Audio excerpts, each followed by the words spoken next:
महाभारत का युद्ध खत्म होने ही वाला था। कुरुक्षेत्र की मिट्टी लाल हो चुकी थी। दिन में तलवारें बोलती थीं और रात में कराहें। उन हजारों योद्धाओं के बीच एक आदमी था जो भीतर से सबसे ज्यादा टूट चुका था, अश्वत्थामा। वह कोई साधारण योद्धा नहीं था, वह था द्रोणाचार्य का बेटा। बचपन से ही अश्वत्थामा ने तपस्या देखी, शस्त्र सीखे और पिता का सम्मान पाया। लेकिन एक बात उसके दिल में हमेशा रही, गरीबी। बचपन में उसके पास दूध नहीं था तो वह पानी में आटा घोलकर पीता था। वही यादें उसे भीतर से मजबूत और गुस्सैल बनाती गईं। उसके माथे पर एक दिव्य मणि थी जो उसे बीमारी, डर और थकान से बचाती थी। युद्ध शुरू हुआ। द्रोणाचार्य कौरवों के सेनापति बने। जहां द्रोण जाते, पांडव पीछे हटते। कोई उन्हें हरा नहीं पा रहा था। तब कृष्ण ने चाल चली। भीम ने एक हाथी मारा जिसका नाम था अश्वत्थामा और जोर से बोला, अश्वत्थामा मारा गया। फिर धीरे से जोड़ा, हाथी। शोर में सच दब गया। युधिष्ठिर से भी कहलवाया गया, अश्वत्थामा हथ कुंजरह। द्रोण ने सुना, अश्वत्थामा मारा गया। उस पल द्रोणाचार्य टूट गए। उन्होंने धनुष नीचे रख दिया, ध्यान में बैठ गए और तभी धृष्टद्युम्न ने उन्हें मार दिया। जब यह खबर अश्वत्थामा तक पहुंची तो उसका दिल नहीं, उसका दिमाग जल उठा। उसने सोचा, युद्ध से नहीं, धोखे से मेरे पिता मारे गए। रात आ गई। युद्ध थम गया।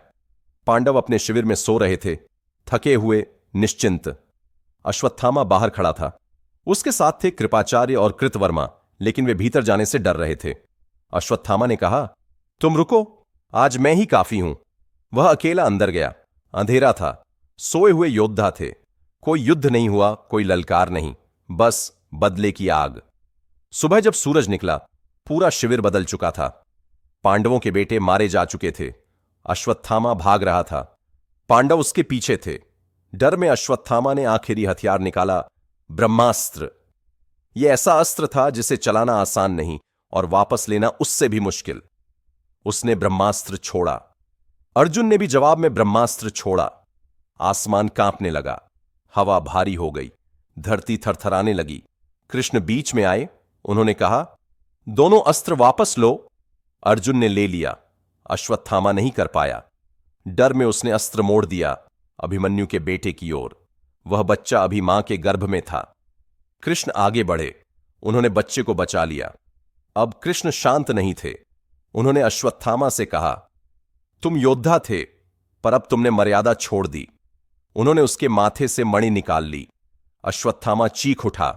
फिर कृष्ण ने श्राप दिया, तुम मरोगे नहीं, तुम सदियों तक जीवित रहोगे, घावों के साथ, अकेले, लोगों से दूर, भटकते हुए। अश्वत्थामा जमीन पर गिर पड़ा। उसके पास शक्ति थी, पर शांति नहीं। कहा जाता है आज भी वह धरती पर भटकता है, कभी जंगलों में, कभी पहाड़ों में। लोग कहते हैं कुछ जगहों पर रात को किसी घायल आदमी के चलने की आहट आती है। कोई देख नहीं पाता, बस महसूस करता है।